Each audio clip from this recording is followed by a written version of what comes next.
प्यारे शेर शेरियों, अगर आप भी 12वीं कक्षा का छात्र या छात्रा और 2027 में एग्जाम देने जा रहे हैं तो आज ये हम लोगों का दूसरा क्लास है बातचीत चैप्टर का। देखो इससे जो पहला क्लास किए थे उसमें बाल कृष्ण भट्ट का संपूर्ण परिचय मतलब लेखक परिचय हम लोग कंप्लीट कर चुके थे। आज हम लोग देखेंगे इस पाठ का संपूर्ण अर्थ, बिल्कुल ही आसान भाषा में देखेंगे जो कि आपको बिल्कुल समझ में आ जाएगा। ऐसा नहीं होगा कि पूरा क्लास पढ़ लेते हैं कुछ समझ में नहीं आया। देखो बिल्कुल आसान शब्दों में आज हम लोग करने वाले हैं बातचीत के चैप्टर को कंप्लीट। देखो बात करते हैं बातचीत पाठ क्या है, तो आपको पता होगा बातचीत पाठ के लेखक कौन थे। आपको याद होगा बाल कृष्ण भट्ट जी। कौन थे? बाल कृष्ण भट्ट जी जो थे इसका क्या थे? लेखक थे। देखो कई सारे निबंध थे ये। हम लोग बोले थे बातचीत पाठ क्या था, तो बोलेंगे सर बातचीत पाठ जो है ना निबंध है। क्या है? बातचीत पाठ क्या है? निबंध। देखो हमारे पाठ्य पुस्तक में जो 26 चैप्टर है इसमें कई सारे निबंध था। हमने बताया था कि उसने रोज तिरछी नजरों से कहता था नारी की बात। क्या बताए थे? नारी की बात है ना, बताए थे ना, नारी की बात है ना, नारी की बात सदा सदा क्या सदा गीत और लेख से बंधा है ना, गीत और क्या चीज से? लेख से बंधा है, लेख से बंधा है। देखो ये ट्रिक जो बताए थे यहां से आप लोग को सब चीज कंप्लीट हो गया होगा कि देखो नारी की बात आपका बुक में एक चैप्टर होगा। कौन सा? अर्धनारीश्वर। कौन सा चैप्टर होगा बाबू? अर्ध नारी है ना स्वर, अर्धनारीश्वर चैप्टर है। देखो अर्धनारीश्वर हो गया, ये की यहां पे साइलेंट है। बात से याद रखना कौन चैप्टर? बातचीत। क्या? बातचीत पाठ है ना। सदा मतलब एक चैप्टर है आपके बुक में कि ओ सदा नीरा। क्या? ओ सदा नीरा, ठीक है, ओ सदा नीरा। और गीत से एक चैप्टर है प्रगीत और समास। क्या? प्रगीत और समास, ठीक है, प्रगीत और समास जो चैप्टर है, समाज ये चैप्टर है ना। लेख में एक चैप्टर है आपका एक लेख एक पत्र है। क्या चैप्टर था? एक लेख और एक पत्र, ठीक है, एक पत्र, ठीक है, ये चैप्टर था। और ये बंधा से याद रखना क्या चीज? निबंध था। क्या था? निबंध था। ये ट्रिक हमने आपको बताया था कि नारी की बात सदा गीत और लेख से बंधा है। नारी मीन्स हो गया अर्धनारीश्वर, बात मतलब हो गया बातचीत, सदा मतलब हो गया ओ सदा निरा, गीत मतलब था प्रगीत और समाज, और लेख मतलब था एक लेख और एक पत्र है, और ये बंधा मतलब याद रखना निबंध है। ये सभी चैप्टर जो हम लोग का क्या है? निबंध था। और उसी प्रकार ये जो बातचीत पाठ है ये भी अपना क्या है? निबंध है, जिसका लेखक कौन हो गया? बाल कृष्ण भट्ट। आज हम लोग देखेंगे इस चैप्टर का संपूर्ण अर्थ है। तो आप लोग रेडी हो तो एक बार जल्दी से हाउ द जोश लिख देंगे कमेंट बॉक्स में कि यस सर हम रेडी है इस चैप्टर का पूरा एक्सप्लेनेशन करने का, है ना। ये अध्याय नंबर 1 है, ठीक है। देखो बातचीत पाठ तो आप लोगों को हमने पढ़ाया था। बातचीत क्या है? बातचीत की मतलब होता है कि अगर हमें देखो सीधा बात है, अगर हम जो पढ़ा रहे हैं आप लोगों को ये बातचीत के माध्यम से ही पढ़ा रहे हैं। अगर देखो हम में अगर आवाज नहीं होता, वाक शक्ति नहीं होता तो मैं आपको पढ़ा नहीं पाता, और जो हम बोल चाल करके कुछ भी समझाते हैं वो समझा नहीं पाते। यही चैप्टर हम लोग आज पढ़ने वाले हैं, बातचीत। देखो बातचीत का हम लोग थोड़ा सा क्या करते हैं, निबंध का जो सारांश हम लोग लेके आए थोड़ा सा बिल्कुल आसान शब्दों में। देखो बातचीत शीर्षक निबंध जो था ये आधुनिक काल के प्रसिद्ध निबंधकार कौन? बाल कृष्ण भट्ट द्वारा लिखा गया है। तो क्वेश्चन पूछा जाएगा बाल कृष्ण भट्ट किस काल के कवि थे? तो याद रखना आधुनिक काल के कवि थे। कौन सा काल का था? आधुनिक काल का कवि था कौन? बाल कृष्ण भट्ट। लिखा गया ये बातचीत। और अगर क्वेश्चन पूछ सकता है, हम बताए थे कल भी कि ये किस युग के, अगर बाल कृष्ण भट्ट की बात करते हैं किस युग के कवि थे, किस युग के कवि थे, तो आपको याद रखना ये भारतेंदु युग के थे। कौन सा युग? भारतेंदु युग, है ना। याद रखना जिसमें वाक शक्ति को लेखक ने ईश्वर का वरदान बताया है। देखो बातचीत पाठ में ये जो बालकृष्ण भट्ट है, ये जो वाक शक्ति मीन्स होता है बोलने का जो कला होते हैं, बोलने का जो ताकत होते हैं, ये बोला गया कि ईश्वर का क्या है, वरदान है। जी बिल्कुल है, ईश्वर का वरदान ही तो है। अगर हमें वाक शक्ति ना होता तो क्या होता, सारा गुंगा होता, इधर कहीं कोना में कोई बैठा रहता। जो बोल के हम अनुभव करते हैं, जो बोल के आपको पढ़ाते हैं, वो हम शायद नहीं कर पाते। तो ये ईश्वर का वरदान है। बालकृष्ण जी जो कहते हैं कि वाक शक्ति अगर मनुष्य में ना होती, क्या, अगर वाक शक्ति मनुष्य में ना होती, ना जाने इस गूंगी सृष्टि का क्या हाल होता, क्या होता इस दुनिया का। अगर वाक शक्ति ना, जैसे कि अगर बकरी को देखो, अभी घोड़ा बिल्ली को देखो, वो क्या करता है, एक तरह बैठा रहता है, किसी से किसी को मतलब नहीं। लेकिन यही स्तनधारी मतलब मनुष्य में देखो, मतलब जो मनुष्य होते हैं उसको देखो, क्या है, थोड़ा सा मुंह में आवाज है, कहीं चार दोस्त मिल गया, कहीं दो बुढ़िया मिलके गपशप कर रहा है, किसी का लीला चर्चा कर रहा है, किसी को जॉब हो गया उसके बारे में बोल रहा है, मतलब ये बोल के अपने आनंद का अनुभव लेते हैं, है ना। तो अगर नहीं होता तो क्या प्रतीत होता। तो कवि कह रहा है कि अगर वाक शक्ति ना हो तो हमें, तो वो क्या होता बाबू, ये गूंगी प्रतीत होता। क्या होता, गूंगी प्रतीत होता। वे कहते हैं, मतलब कौन, बालकृष्ण भट्ट कहते हैं, बातचीत में क्या वक्ता को स्पीच की तरफ जान, क्या नाज नखारना जाहिर करने का मौका नहीं दिया जाता है। स्पीच में क्या कहता है, विकृता मतलब भाषण, जो भाषण देने वाले होते स्पीच में, और बातचीत दोनों है। स्पीच में ये दोनों चीज है, बातचीत भी है और विकृता दोनों भी है। भाषण में मानव पहले संभल संभल कर बोलता है, भाषण में जो मानव होते हैं संभल संभल कर बोलते हैं, फिर कोई चुटकुले बता करते हैं, मतलब बात करते हैं। देखो कभी कोई भाषण देता, आप लोग देखे नाच गाना प्रोग्राम जब देखते हैं, उसमें क्या होता है, जब कुछ भाषण दे रहा है तो मतलब कुछ ही बारे में कह रहा, मान लो जैसे कि आप लोग जयप्रकाश नारायण के बारे में पढ़ेंगे, वो भाषण देता है, तो बीच बीच में ऐसा ऐसा डायलॉग छोड़ेगा कि यहाँ जनता सब तालियों से उसका क्या करता है, स्वागत करता है। तो क्या होता है, बातचीत करने के बीच बीच में कुछ डायलॉग भी छोड़ना चाहिए, जैसे शायरी छोड़ना चाहिए। अब तुम लोग ये मत पूछना सर आप भी शायरी सुनाइए, ये मत बोलना आप लोग कमेंट में, ठीक है। तो क्या कहता है, चुटकिला बात करता है ताकि जो ताली ध्वनि से कमरा गूंज उठे। मतलब जो वक्ता होते हैं, जो भाषण देने वाले होते हैं, वो भाषण देने के साथ साथ बीच बीच में क्या होता है, चुटकिला जब छोड़ता है ना, तो जो बैठा हुआ रहता जनता सब, वो ताली से उसका स्वागत करता है और कमरा में गड़गड़ाहट होने लगता है, वाह वाह होता है। और इसमें अपने भाषण में ऐसा मौका लाना पड़ता है जिससे ताली बजे। मतलब भाषण में क्या होता है, कोई मौका ढूंढता है कि कब कुछ बोले। नेता सब नहीं देखते हो, जैसे नरेंद्र मोदी जब भाषण छोड़ता है, कुछ कुछ बीच में ऐसे ऐसे शब्द छोड़ेंगे ना कि जनता तो वाह वाह करता है, खुश खुश होता है और तालियों से उसका क्या करता है, स्वागत करता है। तो एक बार आप लोग भी कमेंट बॉक्स में तालियों का स्वागत करेंगे बाबू, क्या हम लोग, क्योंकि भाषण को पढ़ने वाले हैं बातचीत को अच्छे से, ठीक है। कहता है कि बातचीत में ताली बजाने का कोई मौका नहीं मिलता है, बातचीत में कोई मौका नहीं मिलता, बट भाषण में मिलता जरूर है।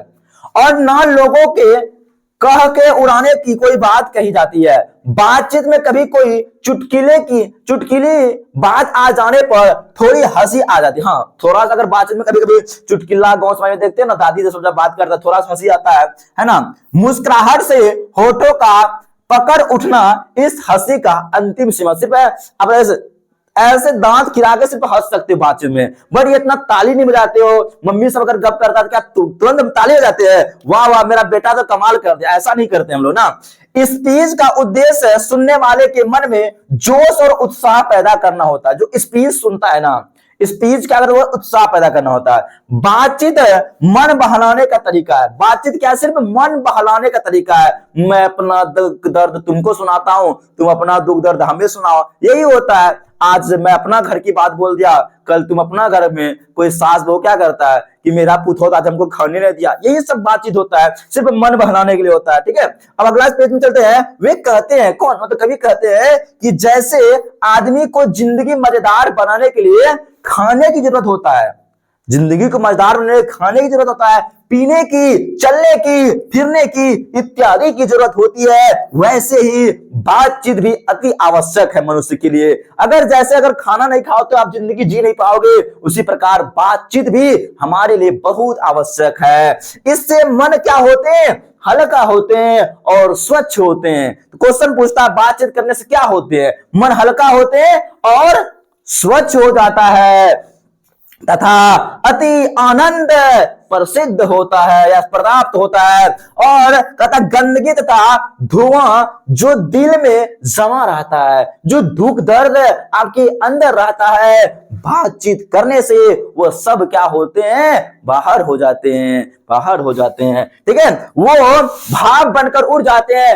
लेखक कहते हैं कि जिनको बातचीत करने की आदत लग जाती है ना, क्या कहता है, जिनको बातचीत करने की आदत लग जाती है वो क्या करता है बाबू, आपको पता है, वो खाना पीना छोड़ देता है। आप सभी का भी कोई होगा गांव समाज में, मम्मी कोई होगा, दीदी, सब जब बातचीत करने का मतलब घिरता है ना बाबू, खाना कहाँ है, पीना कहाँ है, काम धंधा सब चौपट, क्या सब चौपट कर देता है। कहता कि आदत लग जाती है ना, वह खाना पीना भी छोड़ देता है, लेकिन बातचीत का मजा खोना नहीं चाहता है। क्या आप लोग भी ऐसे करते हो, जब दोस्त सखी दोस्त सब बात करते हो, क्या आप लोग खाना पीना छोड़ देते हो क्या? कमेंट में बताओ जल्दी से, कौन कौन ऐसा क्या है कि कभी बातचीत करने का अगर मौका मिला ना, सब चीज छोड़ दिया, खाना पीना सब चीज छोड़ देते हो? क्या आप लोग भी ऐसा करते हो? चलो आप लोग भी क्या ऐसा करते हो, कमेंट में जल्दी बताओ। क्या आप लोग भी बात करते करते मतलब ऐसा मग्न हो जाते हो बात करने में, सब चीज भूल जाते हो? कोई कोई पढ़ाइयों भूल जाता है, बट पढ़ाई आपको नहीं भूलना बाबू, पढ़ाई वेरी वेरी इंपोर्टेंट। ठीक है, देखो एक कहता लेखक रॉबिन्सन क्रूसो के बारे में, कौन, रॉबिन्सन क्रूसो के बारे में लेखक कहते हैं कि क्या कहते हैं कि वो जो था रॉबिन्सन क्रूसो 16 वर्ष तक, क्या 16 वर्ष तक, ये इंपोर्टेंट पॉइंट है बाबू, ये बहुत इंपोर्टेंट पॉइंट है, याद रखना कि रॉबिन्सन क्रूसो ने 16 वर्ष तक आदमी का मुख नहीं देखा था। किसने? रॉबिन्सन क्रूसो ने कितने वर्ष तक? 16 वर्ष तक आदमी का मुंह नहीं देखा था। वो 16 वर्ष तो कुत्ता बिल्ली आदि जानवरों के बीच में रहने के बाद उसने फैराडे के मुख से, किसके मुंह से? फैराडे के मुंह से एक बात सुनी थी। तो ये याद रखना, क्वेश्चन इंपोर्टेंट है एग्जाम के पॉइंट ऑफ व्यू से, कि रॉबिन्सन क्रूसो 16 वर्ष तक किसी का मुंह से बात नहीं सुना था, वो फैराडे के मुंह से बात सुना था पहली बार। ठीक है, उस समय रॉबिन्सन क्रूसो का ऐसा आनंद हुआ मानो उसने नए सिरे से फिर से आदमी की चोला या कपड़ा पाया है, मतलब फिर से लगता है नया जीवन पाया है, जब पहली बार आदमी से वो बात किया था। किससे बात किया था? फैराडे से, है ना, याद रखना। वे कहते हैं, मतलब लेखक कहते हैं, मनुष्य की वाक शक्ति में लुभा लेने की ताकत होती है, अपने ओर मोहित करने की ताकत होता है। आप लोग भी गांव समाज में देखे होंगे, कोई कोई ऐसा व्यक्ति होते हैं ना, ऐसे आपसे बात करेगा, लगता है कि आप उसके मोहित में, मतलब उसके जाल में फंस जाते हो। वो जो चीज बोलता है आप वही चीज करते हो। ऐसा होता है ना? जरूर होता है। ठीक है, आगे कहता है, बेन जॉनसन कहते हैं, ये भी पॉइंट इंपोर्टेंट है, मैं जो पॉइंट को इंपोर्टेंट लगा दूंगा वो याद रखना वेरी इंपोर्टेंट है। कहता है कि बेन जॉनसन, कौन? बेन जॉनसन कहते हैं कि बोलने से ही मनुष्य के रूप की साक्षात्कार होता है। क्या कहते हैं बेन जॉनसन? कि बोलने से मनुष्य के रूप की क्या होते हैं? साक्षात्कार होते। इंपोर्टेंट पॉइंट है, ऑब्जेक्टिव में पूछा जाता है कि बेन जॉनसन ने क्या कहा था, सब्जेक्टिव में भी पूछ सकता है। बेन जॉनसन क्या कहता है कि बोलने से ही मनुष्य के रूप की साक्षात्कार होता है। नेक्स्ट पॉइंट आप लोग को याद रखना है, लेखक ने बातचीत के प्रकार को भी बताया है। बातचीत की सीमा 2 से लेकर वहां तक होती है जहां तक उनकी जमात या मीटिंग या फिर सराहना समझ ली जाए, मतलब बहुत सारे लोग मिलकर बातचीत कर सकते हैं। हाँ, क्या अकेले बातचीत कर सकते हो? क्या मैं अकेला बातचीत कर सकता हूं? क्या वो अकेला जो बात करेगा वो पागल कहलाएगा। अकेला कोई इंसान बात कर ही नहीं सकता। पता आप लोग कर सकते हो क्या? नहीं बाबू, है ना। एक एडिशन है, क्या एडिशन मानते हैं कि असल बातचीत सिर्फ 2 व्यक्तियों में हो सकती है। ये भी पॉइंट क्या है? इंपोर्टेंट है, याद रखना, वेरी वेरी इंपोर्टेंट पॉइंट है कि एडिशन क्या कहता है। एडिशन मानते हैं कि असल बातचीत सिर्फ 2 व्यक्तियों में हो सकती है। और ये जो क्या नाम था, बेन जॉनसन ने क्या कहा था? बोलने से मनुष्य के रूप की साक्षात्कार होता है। ठीक है, और जबकि एडिशन बोलते हैं कि असल बातचीत सिर्फ 2 व्यक्तियों में होते हैं, अर्थात जब 2 लोग होते हैं तभी अपना दिल की बात एक दूसरे के सामने खोल पाते हैं। हाँ, ये रियल बात है, जब 2 व्यक्ति होता है तभी अपना मन की बात जो है ना वो खोल पाए, लेकिन जैसे ही वो तीसरा आता है वो सब खत्म, है ना, पाते हैं। तीन लोगों के बात मतलब के बीच दो की बात कोसों दूर हो जाती है। अगर तीसरा कोई आ जाता है ना, वहां जो दो लोग बात करते थे वो काफी दूर चले जाता है दोनों की बात। कहता है कि 6 कानों में पड़ी बात खुल जाती है। बहुत इंपॉर्टेंट पॉइंट है। कितने लोगों के बीच में जो बात होते हैं ना वो खुल ही जाते हैं। याद है ना, 6 लोग, कितने, 6 लोग। एग्जाम में क्वेश्चन पूछा गया है कितने लोगों के बीच बात जो करने पर, कानों पर पड़ने पर वो बात खुल जाते हैं, कितने लोगों में? बोले सर 6 लोगों की बात जो होते हैं ना, अगर बात करते हैं ना वो खुल जाते हैं। क्या होते हैं? खुल जाते हैं मेरे बाबू। चलो ये बातें हो गया।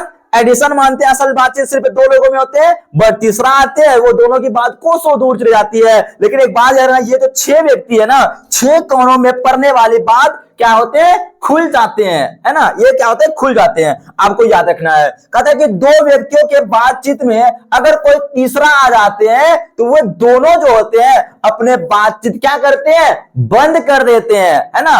अगर 2 व्यक्ति बात करते हैं, कोई तीसरा, अगर 2 दोस्त अगर आपस में बात कर रहे हैं, अगर वहां पे कोई तीसरा व्यक्ति, जैसे कि ये मान लेते हैं राधा है, ये क्या है? राधा है। ये कोई नाम का चलते, चलो खुशबू नाम की लड़की है, ये क्या है? खुशबू। अगर ये दोनों बात कर रही है, ये दोनों बात कर रही है, वहां पे एक और व्यक्ति आ गई। कौन आ गई? चलो नाम इसका बताओ, क्या रखें इसका नाम? इसका नाम बताओ क्या रखें? चलो इसका नाम हम रख देते हैं सपना। क्या रख देते हैं? सपना आ गई। तो क्या होगा? ये दोनों की बातचीत ऑटोमेटिक है क्या? बंद हो जाएगा। होगा कि नहीं? बोलेंगे यस सर, हो जाएगा। कहता है कि 2 व्यक्ति बातचीत में अगर कोई तीसरा आ जाता है तो वो दोनों की बात जो है ना कोसों दूर चले जाता है, मतलब बंद हो जाता है। लेखक के अनुसार 3 लोगों के बीच की बात अंगूठी से जुड़ी नग जैसी होती है। तीनों लोगों क्या कहता है? तीनों लोगों की बातचीत त्रिकोण बन जाती है। मतलब ये इधर अपना बात ढोलेगा, इधर वो अपना डिंग झाकेगा, ये अपना झाकेगा, मतलब 3 कोण हो जाए, 3 कोना बिखर जाएगा, है ना। कहता है कि 4 लोगों की बातचीत जो होते हैं ना, 4 लोगों की बातचीत केवल फॉर्मेलिटी वाले होते हैं। क्या होते हैं? फॉर्मेलिटी। हम बोल रहे हैं, वो भी हाँ, मतलब हाँ हाँ मिला दिया। अब वो दूसरा बोल रहा है, तुम भी हाँ मिला दे। कोई हंस रहा है, कोई कूद रहा है, मतलब फॉर्मेलिटी वाला बात। क्या? फॉर्मेलिटी वाला बात होता है। इसमें खुलकर बातें नहीं होती। वो फॉर्मेलिटी गौरव और संजीदगी भरी होती है, वाली बात होती है। 4 से अधिक के बात में राम रमोवल होती है। क्वेश्चन पूछेगा कितने व्यक्ति की बात राम रमोवल होती है? कितने व्यक्ति की बात राम रमोवल? तो 4 से अधिक व्यक्ति की बात राम रमोवल। 4 से अधिक व्यक्ति की बात राम रमोवल। और 4 लोगों की बातचीत फॉर्मेलिटी वाली होती है, लेकिन 4 से अधिक राम रमोवल। और 6 लोगों में जो कान के बीच जाएगा ना बात, वो खुल जाएगा। याद रखना, ठीक है। अर्थात हंसी मजाक वाली। राम रमोवल मतलब हंसी मजाक है ठीठी वाली। अगर 4-5 व्यक्ति आए, 4-5 दोस्त देखते हैं कहीं पे, वो उसका बुराई कर रहा है, ये इसका टांग खींच रहा है, कोई मजा ले रहा है, कोई है ठीठी कर रहा है, ऐसा वाला बात होता है ना। समझ में आ रहा है ना? देखो समझ में आ रहा है ना? लाइक कर देना। लाइक नहीं करते आप लोग यार। और चैनल पे पहली बार तो चैनल को सब्सक्राइब भी करना, क्योंकि नया चैनल है ना, आपके लिए सिर्फ बनाए हैं। ये नया परिवार बनेगा, ठीक है। अब देखो ये भी पॉइंट बहुत important, very very important point है। कहता है 2 बूढ़े के जो बातचीत होते हैं क्या होते हैं? अभी बताओ। 2 बूढ़े की बात है, पुराने जमाने का होगा। क्या? पुराने जमाने का। फलनावा का बेटा, फलनावा का बेटी, ऐसे वाला बात होगा। मतलब क्या रे, हम तो ऐसे पढ़ते थे, तुम लोग अभी ऐसे से बोलता है जैसे जाओगे कहीं पे। बोलेगा हम जो पढ़े ना, तुम लोग पढ़ाई सुनता भी नहीं है, ऐसा पढ़ता बोलता है। कहता है कि बातचीत में अक्सर जमाने की शिकायत होती है। मतलब अभी के जमाने बोलता है कि हम जो काम पहले करते थे ना, तुम करने के लिए सोचोगे, ऐसे बोलता है। पहले हम पैदले जाते थे अररिया, अभी तुम महलगांव तक नहीं जा पाओगे, ऐसे ऐसे बात है, मतलब शिकायत करेगा, है ना। वे बाबा आदम की बात करते हैं। वे बाबा आदम के दास्तान शुरू करते हैं, जिसमें 4 सच तो 10 झूठे होते हैं। बाबा आदम का दिन के बाद 10 झूठ होता है। एक बार जब उसके बातचीत का घोड़ा छूट गया ना, तो समझो अब रोकने वाला उसको कोई नहीं है। किसको? बुढ़ा सबको, है ना। कोई रोकने वाला, छूट जाने पर पहरों बीत जाते हैं, पर फिर भी अंत नहीं होता, क्योंकि अपना डायलॉग जो छोड़ते हैं वो कौन? दादा साहब, है ना। याद रखना, दादा साहब ऐसे बात करते हैं ना, पुराने आदम की तरह। जिसमें 4 गो सच एगो झूठ। बोला था क्या, एगो हम लोग ऐसे सुने थे कि मतलब बोल रहा था कि क्या चीज है, ऐसे बादल गिर गया, कुछ ऐसे बोला था, चांद गिर गया था, शायद ऐसे तारा गिर गया था। ऐसा जब बात सुने तो ना हंसियों लगा था कि बोला कि चांद गिर गया था मेरे घर पे। ऐसा भी होता है क्या? हंसी लग रहा था, हम भी सुने ऐसा, कभी कभी ऐसा बहुत सारे दादा सब होते हैं यहाँ पे बोलते हैं। बोला कि एगो कि हम क्या किए थे, 5 गो शेर आया था, अकेले मार दिए थे। हाँ, ये बात थोड़ा लग सकता, बट क्या मता, झूठ भी हो सकता है। शेर तो अकेला, एगो शेर आएगा तो एगो खत्म कर देगा। ऐसा ऐसा डायलॉग छोड़ता है ना, क्या बताएं यार। लेखक कहते हैं, मतलब बालकृष्ण भट्ट कहते हैं कि 2 सहेलियों की बातचीत। अब आता है यार 2 सहेली की, आप ही बताओ, अगर 2 दोस्त है या 2 सहेली है, कैसे बात करते हो? अरे क्या बताए, पूरा तो सादगी भरी होती है। 2 सहेलियों की बातचीत है, जायका ही निराला है, मतलब इसका बात ही निराला है। अगर उसका बात पूछना 2 सहेली को पूछना, क्या 2 सहेली को पूछना, जैसे कि यहाँ पे देखो 2 सहेली है, क्या नाम है उसका, खुशबू और राधा। ये दोनों सहेली से जाके पूछ लेना कैसा बातचीत होता है, ठीक, तो पता चल जाएगा कि 2 सहेली की बातचीत कैसी होती है। भाग्य से ही 2 सहेलियों की बात, मतलब 20 का बात सुनने को मिलता है, भाग्य से ही मिलेगा। जिसको भाग्य होता है ना वही सुन सकता है ना। इसकी बातचीत है रस भरा होती है। किसकी? 2 सहेलियों की बातचीत रस भरा होता है बाबू, है ना। अब लो 2 बुढ़िया की बातचीत, आप बताओ क्या होगा? 2 बुढ़िया की बातचीत क्या होगा? अपना सास पुतो, मतलब पुतो का, बेटा का बुराई करना कि ऐसा हमर बेटा रोटिए न दिल को, फल्लमा का बेटा देखा था, आता है पंजाब से साड़ी लाता, हमर बेटा कुछ नहीं देता है, हमर पुतो 1 टका नहीं देता। ऐसा बुढ़िया सब की बात होता है। क्या कहता है, 2 बुढ़ियों की बातचीत होता है ना, बहू बेटी वाली होती है ना, बहू बेटी वाली को। पोती सबको ऐसा कहेगा कि बता ही मां, क्या बताए। मेरा भी दादी है, क्या बोलता है, देखियो न तोरो पुतो, मतलब तोरो पत्नी है, तो ऐसे ऐसे बात करता 2 बुढ़िया सब, है ना, कि बहू बेटी वाली होती है। वो अपनी बहुओं की या बेटों का गिला शिकवा करती है। कौन? 2 बुढ़िया, है ना, गिला शिकवा करती है, या फिर क्या था, बिरादरी की ऐसी बात छेड़ देती है जिससे अंत में झगड़ा होने लगता है ना। बुढ़िया सब कैसे बात करता है कि ऐसा बिरादरी की बात छोड़ेगा ना, अपना बेटी का बात छोड़ देगा, या फिर अपना किसी का मुपेरा फुफेरा मौसा मौसी की बेटी का बात छोड़ देगा, और लास्ट में क्या होगा, झगड़ा होगा। बुढ़िया सब की बातें यही होता है, झगड़िया सब, मतलब झगड़ा लगा देगा। और स्कूल के लड़कों के बातचीत में अपने उस्ताद की शिकायत या तारीफ, या अपने सहपाठियों में किसी के गुण अवगुण की होती है। मतलब जब 2 सहपाठी बात करते हैं तो अपने किसी का बुराई कर दिया, किसी का अच्छाई कर दिया, या फिर कह रहा है सहपाठियों में किसी के गुण बता रहे, किसी का टांग खींच रहा है, ये दोस्त की बात कर रहा है। इसके अलावा लेखक ने बातचीत के अनेकों प्रकार बताया है ना। कह रहा है कि जिसमें राजकाज की बात हो, है ना, व्यापार संबंधित बात हो, 2 मित्रों में प्रेमालाप होती है, ये सब बात हो। 2 मित्र ज्यादातर बिजनेस के बारे में बात करेगा, है ना, क्या कहते हैं, बेरोजगार मतलब रोजगार के बारे में बात करेगा, व्यापार संबंधित बात करता है 2 दोस्त, ये कहते हैं लेखक। लेखक कहते हैं कि हमारे देश में अशिक्षित लोगों में बद कही होती है, लड़की लड़के वालों की ओर से एक आदमी बिचवई होते हैं, होकर दोनों में क्या कहता है, विवाह संबंधित की कुछ बातें करते हैं। ये भी बातचीत है ना, कि एक होते हैं कि हम लोग गांव समाज में होते हैं, कोई लड़का वाला की तरफ से एगो आदमी रहता है, एगो लड़की वाला की तरफ से जो मिलाता है कि हाँ फल्लमा का बेटा फल्लमा का बेटी से शादी करवाना चाहते हैं क्या। ऐसे घर पे आएगा कि एक लड़का है, अपना बेटी शादी कराएगी क्या, तो तब इधर से बोलता है अच्छा ठीक है देखते हैं। वही होता है, ये भी बातचीत है ना, कुछ बातचीत करते हैं और उस दिन से बिरादरी वाले को जाहिर कर दिया जाता है कि विवाह पक्का हो गया, और यह रस्म बड़े उत्साह से मनाया जाता है। और कहता है चुंड खाने, मतलब गांजे और शराब के अड्डे की बातचीत भी निराली है। यहाँ पे तो जो गाया या सिगरेट पीता या दारू पीता है ना, वो तो सच सच बता देगा, सब चीज जो चीज होता है सब चीज बता देगा, ऐसा होता है। लेखक कहते हैं कि यूरोप में जो लोग होते हैं ना, लोगों में बातचीत का हुनर है, आर्ट ऑफ कन्वर्सेशन।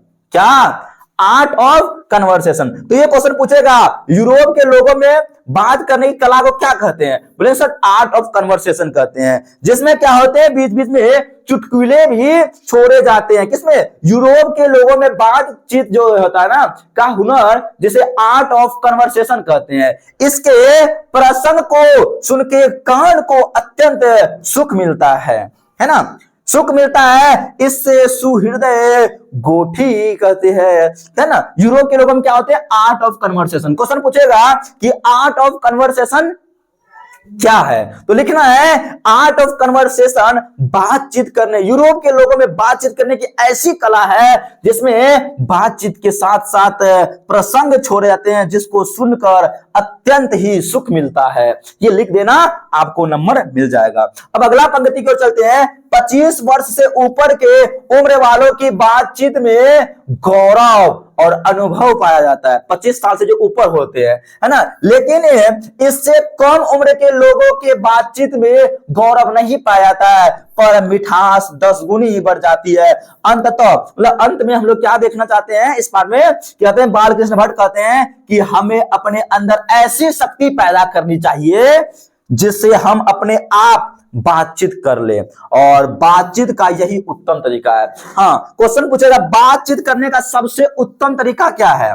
बातचीत करने का सबसे उत्तम तरीका खुद से बात करना। किससे? अवाक होकर खुद से बात करना ही बातचीत करने का सबसे उत्तम तरीका है। ठीक है, देखो यहां इससे पहले हम लोग बाल कृष्ण भट्ट का जो परिचय देखे थे, जन्म कब हुआ था? 23 जून 1844, याद कर लो। निधन 20 जुलाई 1914, इलाहाबाद उत्तर प्रदेश में निवास स्थान है। माता का नाम पार्वती देवी, जो कि सुसंस्कृत महिला थी, और पिता का नाम था बैनी प्रसाद भट्ट, जो क्या थे? व्यापारी थे। जो क्या थे? व्यापारी थे। और मतलब मां ने ही इसको पढ़ने का लालसा दिया था, है ना। शिक्षा प्रारंभ संस्कृत में क्या 1867 में प्रयाग के मिशन स्कूल में क्या था? इंट्रेंस पढ़ी। ये थोड़ा सा रिवीजन करवा देते हैं क्योंकि पिछला क्लास में लोग पढ़ चुके हैं, है ना। 1869 से 75 तक प्रयाग के मिशन अध्यापन का काम किया। फिर सीएवी स्कूल में संस्कृत अध्यापन 1888 में, कायस पाठशाला इंटर कॉलेज में अध्यापक के रूप में काम किया। लेकिन इसका जो स्वभाव था बहुत ही उग्र स्वभाव का था, जिसको ये नौकरी छोड़नी पड़ी, है ना। रचनात्मक और भारतेंदु हरिश्चंद्र की प्रेरणा से हिंदी वर्धनी सभा में क्या किया था? हिंदी प्रदीप्त नामक मासिक पत्रिका निकाला था। ये ना 1877 में हिंदी प्रदीप्त नामक मासिक पत्रिका निकाला था, है ना। मासिक पत्रिका हिंदी प्रदीप्त 33 वर्षों तक चला। इसका कई सारे रचना था। नूतन ब्रह्मचारी, 100 अजान, एक सुजान, एक उपन्यास है। ये सब याद रख लेना, है ना। सद्भाव का भाव भी क्या है? उपन्यास है। इसका कई सारे नाटक था। पद्मावती के नाटक यही है। बैनी संहार, शिशुपाल वध, दमयंती स्वयंवर, कई सारे इसका रचना था, जो कि हम पिछले क्लास में आप लोग को बताए थे। ठीक है, यहाँ पे देखो इसका 1000 से अधिक निबंध लिखा गया, जिसमें से कुछ महत्वपूर्ण भी था। ठीक है, और ये भारतेंदु युग के थे, भारतेंदु युग के कवि थे। बाल कृष्ण भट्ट 1881 में वेदों की युक्तिपूर्ण समीक्षा किया और 1886 में लाला श्रीनिवास दास के संयुक्ता स्वयंवर। क्वेश्चन पूछेगा संयुक्ता स्वयंवर के रचनाकार कौन है? ये श्रीनिवास दास। इसका क्या क्या था? आलोचना भी किया था। कौन? बाल कृष्ण भट्ट। ठीक है, बाल कृष्ण भट्ट याद रखना, सब चीज हम बता दिए पिछले क्लास में, है ना। आप लोग देख लेना वो वीडियो भी, है ना। चलो अब देखो यहाँ पे इसका हम लोग बताइए। आचार्य रामचंद्र शुक्ल ने निबंध के रूप में इसे अंग्रेजी साहित्य के एडिशन और स्टील कहा है ना। अंग्रेजी साहित्य के एडिशन और स्टील किसे कहा है? बाल कृष्ण भट्ट को कहा है। किसने कहा है? याद ना, रामचंद्र शुक्ल है। और बातचीत पाठ हम लोग का क्या है? निबंध है भाषा शैली में। ठीक है, ये देखो, और संपूर्ण पाठ का अर्थ भी आज हम लोग कंप्लीट किए। अब बचा हुआ हम लोग का सिर्फ वस्तुनिष्ठ प्रश्न है, मतलब इसका ऑब्जेक्टिव टाइप प्रश्न बचा हुआ है, और लघुत्तरीय मतलब शॉर्ट आंसर क्वेश्चन है ना, और दीर्घोत्तरीय प्रश्न बचा हुआ है, जो कि हम लोग नेक्स्ट क्लास में इसको करने वाले हैं। तो अगर आप ये क्लास को पूरा देखें तो आपको धन्यवाद। ठीक है, मिलते हैं फिर हम लोग नेक्स्ट क्लास के साथ। देखो शाम को 6 बजे हम लोग का डेली क्लास होता है। आपको याद रखना है लाइव क्लास डेली कितना बजे होता है? शाम को 6 बजे इसी चैनल बाबुल स्टडी क्लासेस 12th। देखो ये मेरा व्हाट्सएप नंबर पे है, अगर किसी को पीडीएफ लेना है तो इस नंबर पे मैसेज कर देना 620 567 38 68। ठीक है, ये व्हाट्सएप नंबर है, इस पे मैसेज करके आपको पीडीएफ जो है ना बिल्कुल ही मिल जाएगा फ्री में। ये सब पीडीएफ जो क्लास पीडीएफ होता है ना, ये मिल जाएगा। तो मिलते हैं फिर हम लोग नेक्स्ट क्लास के तहत नए जोश और उत्साह के साथ। क्या चीज लेकर के? ये वस्तुनिष्ठ प्रश्न और ऑब्जेक्टिव, एक ही क्लास में हम लोग ऑब्जेक्टिव और वस्तुनिष्ठ प्रश्न का क्या कर देंगे? कंप्लीट कर देंगे। ठीक है, मिलते हैं फिर। लाइक कर देना और पहली बार आए चैनल को सब्सक्राइब भी कर देना। बाय।